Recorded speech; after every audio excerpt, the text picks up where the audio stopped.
చూస్ country delight, live better. ఇప్పుడే country delight app ని download చేసుకోండి.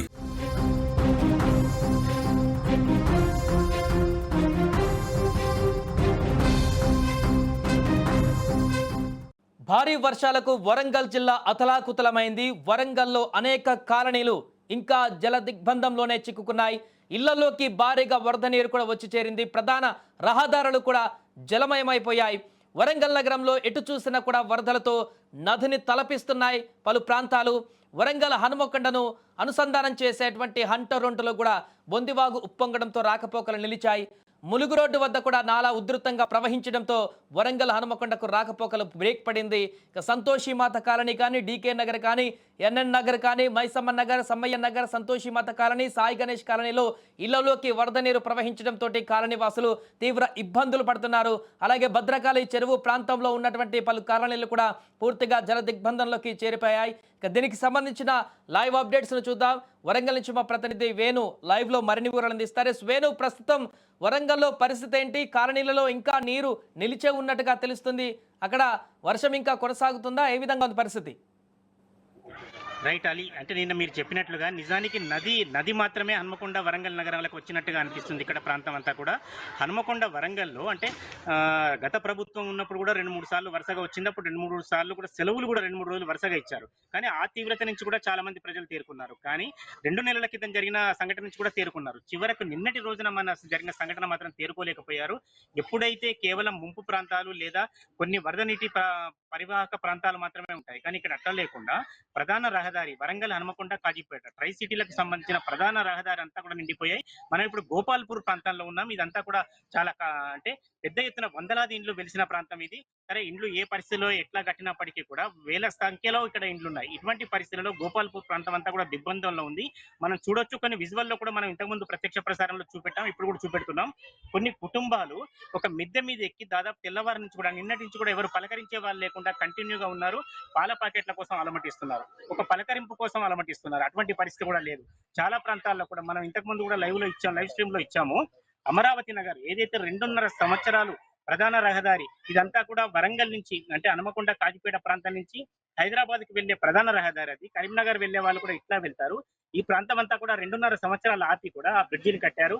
చివరకు అండర్ డ్రైనేజ్ కూడా నిర్మించారు. అయినప్పటికీ కూడా మళ్ళీ నిన్నటి నుంచి వచ్చిన వర్షాలకు వరదలకు పూర్తిగా ఆ స్థాయి అంతా కూడా వాటర్ మునిగిపోయి అంటే ఆ ప్రాంత రోడ్ అంతా మునిగిపోయింది. అక్కడి నుంచి కూడా ఎవరు కదలేని పరిస్థితి. ఇప్పటికే రోడ్ అంతా కూడా దిగ్బంధంలో ఉంది. ప్రజలంతా ఆగిపోయారు. ఇప్పుడు గోపాల్పూర్ ప్రాంతం కావచ్చు, జవహర్ కాలనీ కావచ్చు, జవహర్ నగర్ కావచ్చు, ఈ ప్రాంతం అంతా కూడా ఇప్పటికే నీళ్ళలో ఉండింది. చాలా మంది కుటుంబాలు మనం చూసుకోవచ్చు. బంగ్లాల మీద కావచ్చు, ఇళ్ళ మిద్దెల మీద కావచ్చు, తర్వాత వాటర్ లో కావచ్చు, ఇప్పటికే నిన్నటి నుంచి ఎదురు చూస్తున్నారు. కొన్ని విషాదకరమైన పరిస్థితి ఏమిటి అంటే కొంతమంది కుటుంబాలు బయటికి వెళ్ళలేని పరిస్థితులలో చేతికి అందిన మట్టల మూటలు తీసుకొని బయటికి వెళ్ళడం జరిగింది. ఇవే కాకుండా ఒక ఆటో నడిపే వ్యక్తి వాళ్ళ కుటుంబం అంతా కూడా అమరావతి నగర్ ప్రాంతాల్లో ఒక నలుగురిని ఎక్కించుకొని చివరకు రోడ్డు మీద ఉంచాడు. మార్నింగ్ నుంచి కూడా కనీసం వారు ముఖం కడుక్కునే పరిస్థితి లేదు. చివరకు ఒక టీ తాగే పరిస్థితి లేదు, మంచిలు తాగే పరిస్థితి లేదు. ఇది మార్నింగ్ నుంచి ఇది పరిస్థితి. హన్మకొండలో మీరు ఇంతకుముందు చెప్పినట్లుగా వరంగల్లో ఏదైతే బొందివాగు ప్రవాహం పెరిగిందో హంటర్ రోడ్ హనుమకొండ వరంగల్ కు మనకు ప్రధానంగా కలిపేది బైపాస్ రోడ్ హంటర్ రోడ్. ఈ హంటర్ రోడ్ ప్రాంతం అంతా దిగ్బంధాలు ఉండిపోయింది. ఏ ఒక్క వ్యక్తి కూడా అక్కడికి పోయే పరిస్థితి లేదు. పోలీసులు ఇప్పటికే పూర్తి స్థాయిలో అడ్డుకున్నారు. తర్వాత హనుమకొండ చారిత్రక 1000 స్తంభాల దేవాలయం ఆ ప్రాంతంలో కొద్దిపాటి వాటర్ మేము వస్తుంది.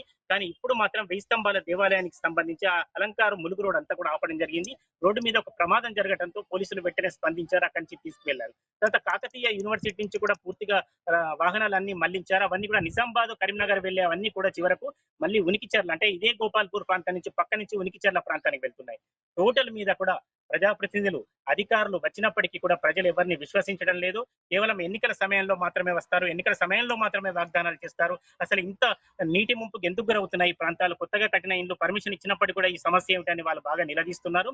ఎక్కడెక్కడ ఇప్పుడు మనం చెప్పిన ప్రాంతాలు అంటర్ రోడ్, ఫ్లైఓవర్ బ్రిడ్జి కావచ్చు, వరంగల్ కావచ్చు, కాకతీయ యూనివర్సిటీ ప్రాంతం కావచ్చు, గోపాల్పూర్ ప్రాంతం కావచ్చు, జవహర్ నగర్ కావచ్చు, ఇవన్నీ ప్రాంతాల్లో కూడా సేమ్ ఒకే విధమైన పరిస్థితి హన్మకొండలో నెలకొంది. అలీ, వర్షపాతం ఎంత నమోదైంది అక్కడ? అండ్ మీ పక్కన స్థానికులు ఉన్నట్టున్నారు, వారి అభిప్రాయం ఏంటి? వారు ఏమంటున్నారు అక్కడ? ఒకసారి వాళ్ళతో మాట్లాడించే ప్రయత్నం చేయండి. సార్, మీరంతా మీ లోకల్ ఏరియానే కదా సార్, చెప్పండి అసలు ఇక్కడ పరిస్థితి ఏమిటి? గోపాల్పూర్ ప్రాంతాల్లో ఎప్పటికి వస్తుంటాయా, ఇప్పుడే వచ్చాయా సార్? ఇప్పటికి వస్తూనే ఉన్నాయి. కాకపోతే ఈసారి బాగా వచ్చినాయి. నిన్న సాయంత్రం నుంచి వెళ్ళి మేమంతా బిక్కు బిక్కు అని చూస్తా ఉన్నాం. ఉమ్. చాలా ఇది నిర్బంధంలో అయిపోయింది మా గోపాల్పూర్ మొత్తం. ఈ ఏరియా బాగా డౌన్ ఏరియా అని ఎవరైనా చూసినా కూడా డౌన్ ఏరియా అంటారు కానీ పెద్ద పెద్ద బంగ్లాలు అయిపోయినాయి. రాకపోకలన్నీ బంద్ అయినాయి. మంచినీళ్ళు కూడా ఇప్పుడు అవస్థలనే ఉన్నాం. మంచినీళ్ళు కూడా దొరకకుండా అయిపోయినాయి.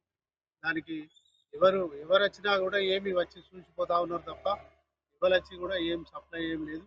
ఇప్పటి వరకు కూడా ఏం రాలేదు. ఇప్పుడు నీళ్ళల్లోనే ఉన్నాం. ఇంకా ఇంకా వర్షం వస్తుందని ఇంకా చెప్తా ఉన్నారు. నిన్న సాయంత్రం పోయింది పవర్, కరెంటు ఇదివరకు లేదు. కరెంట్ లేదు, ఏం లేదు.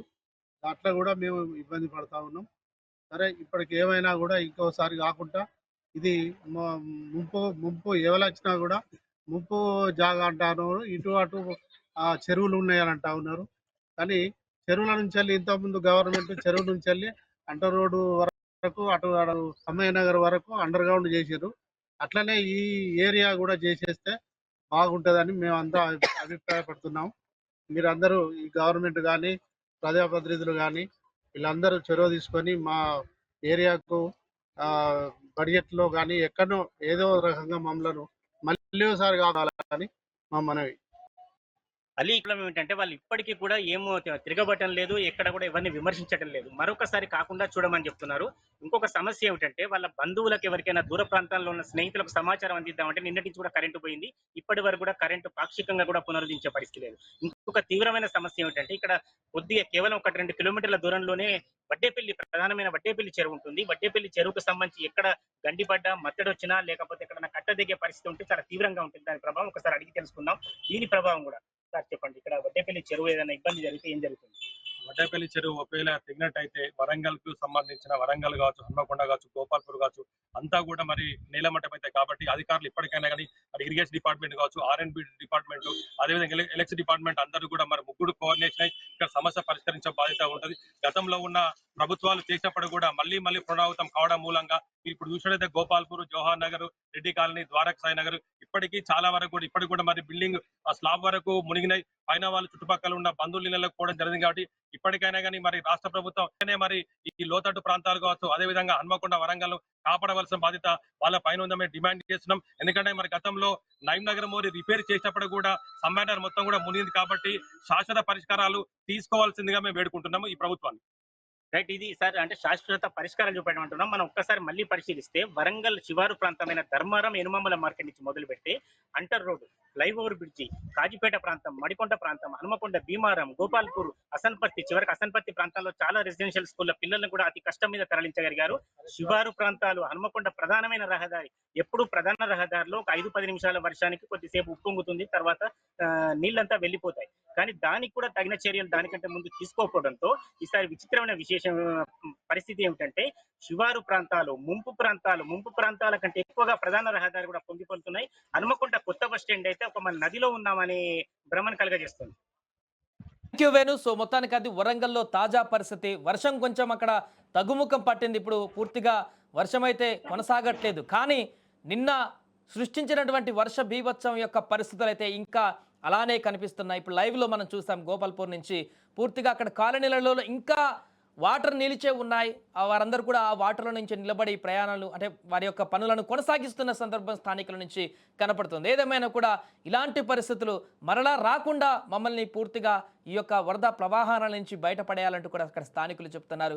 ఏదేమైనా కూడా నిన్న మొంతా తుఫాన్ సృష్టించినటువంటి విధ్వంసం ఆ యొక్క వర్ష ప్రభావంతో ఉమ్మడి వరంగల్ జిల్లాలలో పెను విపత్తును సృష్టించినట్టుగా చెప్పవచ్చు.